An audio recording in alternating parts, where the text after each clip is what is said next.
장 교수님 말씀이랑 비슷한 궤에는 홀로서기 쉽지 않을 거다 이런 전망을 좀 해주셨는데 장성철 소장께서 방금 비대위의 성공 조건 두 번째로 이제 이준석 전 대표 어떻게 끌어안을 것인가 이런 관심 사항을 주셨는데 일단 보수 언론에서는 이준석 전 대표 어쨌든 만나는 모양새는 최소한 취해야 되는 거 아니냐 이런 입장이더라고요. 그러니까 만나야죠. 왜냐하면요, 선거를 이기려면 진영이 분열되면 안 되거든요.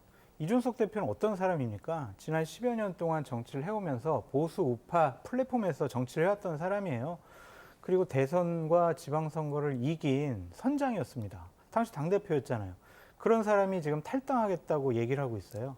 그런데 아유 나가봤자 뭐 그거 뭐 성공할 수 있겠어? 이런 식의 조롱과 비아냥으로 중요한 보수파의 자원을 내팽개치는 듯한 모습 보이는 것은 옳지가 않죠. 그러니까 붙잡아 둬야 그래도 분열을 막고 총선 승리의 가능성이 조금이라도 높다. 그러니까 한동훈 장관이 만나가지고 좀 설득을 해봐라 이런 건데 지금까지 그러니까 오늘 오전까지 이준석 대표 측근하고 같이 제가 방송을 하고 왔는데 뭐 연락이 없다고 그러더라고요. 그러니까 한동훈 장관도 만나기가 쉽지 않을 것 같고 일설에 의하면은 여의도에 떠돌아 다니는 여러 가지 얘기를 들어보면 김기현 당대표가 이준석 대표를 만난 것에 대해서 용산에서 또 격노하셨다. 그런 얘기도 나오기 때문에 한동훈 장관이 독단적으로 이준석 대표 만나가지고 좀 당에 있어 주십시오. 같이 총선 승리합시다. 그러면 이준석 대표는 그럼 저한테 뭐 해주실 건데요? 아니 그냥 열심히 그냥 당을 위해서 선당후사의 정신을 발휘해 주세요. 그렇게 있을 이준석 대표는 아니잖아요. 그래서 제가 봤을 때는 이준석 대표는 그냥 뭐 만나자고 하면 저는 뭐 기대는 하지 않지만 그냥 만나겠습니다. 이런 원론적인 수준이고 황교안 대표도 누구죠? 죄송합니다.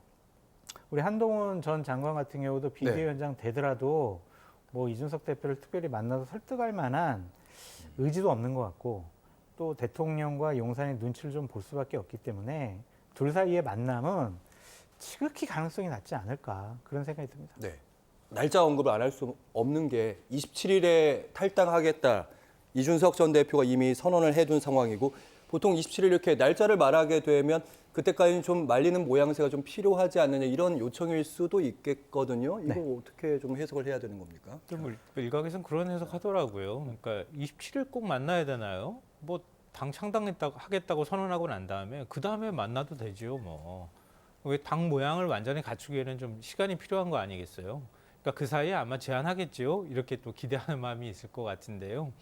근데 그 한동훈 지명자를 임명하겠다고 마음 먹었을 때 이미 일정하게 이런 거는 좀 태풍이 휩쓸려 가게 만들어야겠다고 하는 전략이 좀 포함되어 있었다고 생각해요. 그러니까 한동훈 카드를 통해서 일종의 인기라고 하는 걸 가지고 그러니까 국민의힘 내부 그러니까 지지자들도 한동훈이면 뭔가 바꿀 수 있을 거다라고 하는 기대감이 생길 수 있을 거고 또 그렇지 않은 뭐 국민들도 역시 마찬가지로 국민의힘이 바뀌는 건가 이런 기대감들이 생긴단 말이에요.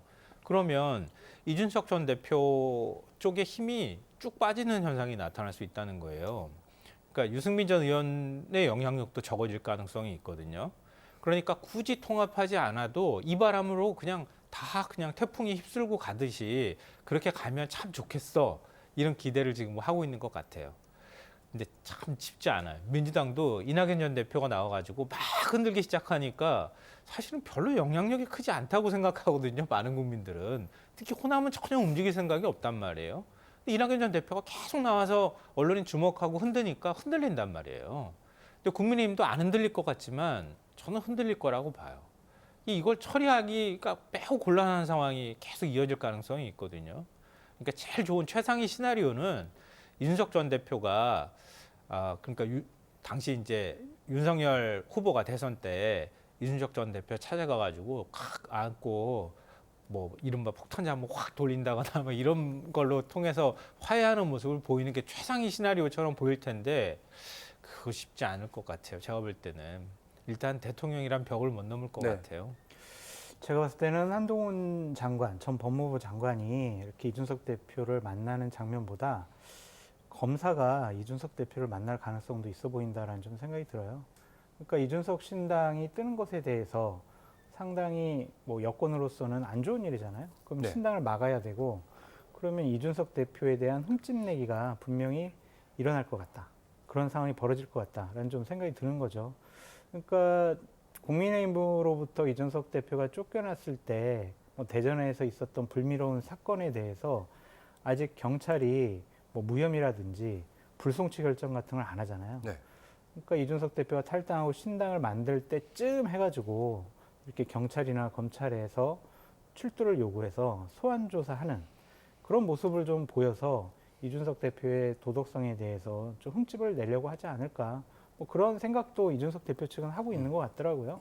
그래서 여러 가지 수단으로 이준석 대표가 만들고자 하는 신당에 대해서 좀 방해하려는 모습들이 좀 나타나지 않을까 그런 생각도 해봅니다. 네. 근데 굉장히 짧게 듣겠습니다. 실제로 그런 일이 생기지 않기를 바라고요.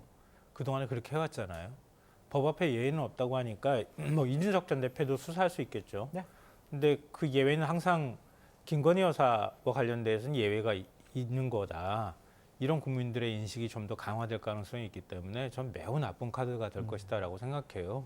근데 그렇게 해버리면 비대위원장 한동훈이 아니라 정치인 한동훈이 아니라 검찰총장이나 법무부 장관 한동훈이 훨씬 이미지가 강해지기 때문에 전 지지율이 확 빠질 거라고 생각해요. 네, 말씀하신 대로 이제 28일 이제 김건희 여사에 대한 특검법이 걸려 있습니다. 27일이 민주당 27일부터 준비해서 이제 28일에 처리한다. 민주당도 처리하고 정의당도 처리한다.